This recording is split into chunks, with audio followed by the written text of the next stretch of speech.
This first question will be directed to Mr. Apodaca. In their lawsuit against New Mexico over the Rio Grande Water Compact, Texas argued that the groundwater pumping in New Mexico pulls water out of the river and reduces the flow into Texas.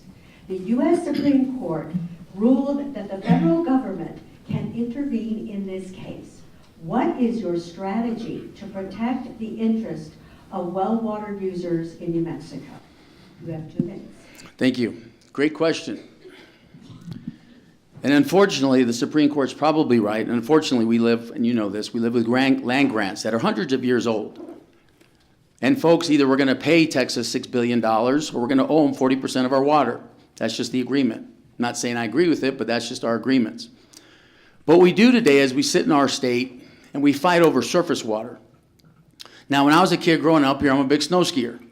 When I was a kid, we used to love to look at that big sign on I-40 and I-25, Taos, when it would hit 150 inches of snow.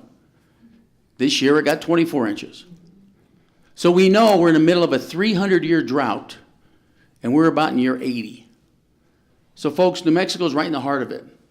So our plan is not only to conserve and irrigate and grow agriculture smarter, using 50% less water, but we also have to look at recycling and cycling ideas. Our state literally recycles our water 3 times before it disappears. Other states up to 10. We have a plan to fix that. We also sit on 11 of the largest aquifers in the country. And 10 years ago, we didn't have the technology to bring that water up. We can literally bring that water up, clean it today, and take the minerals and the salts and sell it to other states for recycling, creating revenue. But we have to look at things differently, and that's what our campaign's about new ideas and a new direction. Because if we're going to continue fighting for the next 100 years over surface water, we will probably lose because of these land grants. So we have to conserve our water better. We have to irrigate our farming and grow agriculture in a smarter way, in a better way. And we will invest with our agriculture and our communities that way, but we also have to look at new ideas that technology actually allows us to do today instead of continuing fighting over brackish water. Thank you. Congressman Lujan-Grisham, same question, please.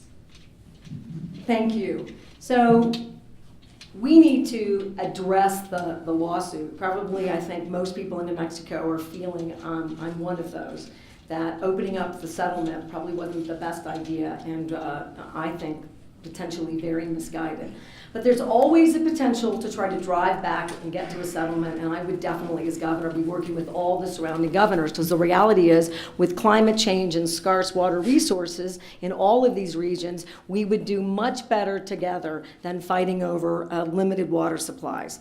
The law isn't quite in our favor, which is why we also must immediately develop at least a 50-year water strategy. New Mexico's been piecemealing its water for as long as I can remember, and quite frankly, since the last set of serious litigation issues related to water ownership in the state and water priorities in the state. We need to have conservation, water management, and we have to drive innovation in water technology.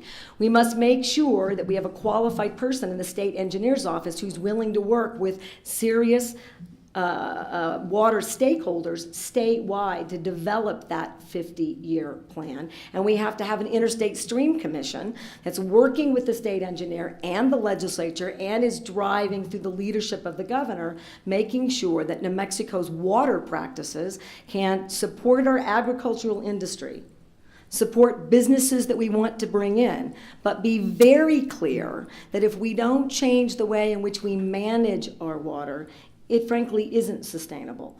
But I'm very optimistic. We have not taken the lead in water management or conservation. We have the opportunity to do that. And quite frankly, both of the labs are working on some incredible innovation related to water technology in the state. Thank you. Senator Cervantes, same question, please.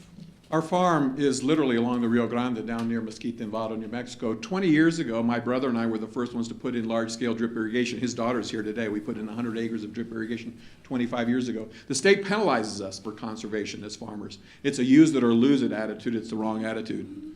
Look, this doesn't have anything to do with land grants, and it doesn't have anything to do with brackish water. But the misnomer is that this is a southern New Mexico issue, and it's not. Texas is suing us for $1 billion. To put that in perspective, our entire state general fund budget is $6.3 billion. Texas is suing us for $1 billion. Texas is suing us for water that goes back to 1938, and they want the water delivered to the Rio Grande Reservoir at Elephant Butte. Where's the water going to come from? Upstream of the reservoir. That's Santa Fe, that's Albuquerque, that's the Middle Rio Grande, where we haven't even begun to adjudicate water rights in the Middle Rio Grande.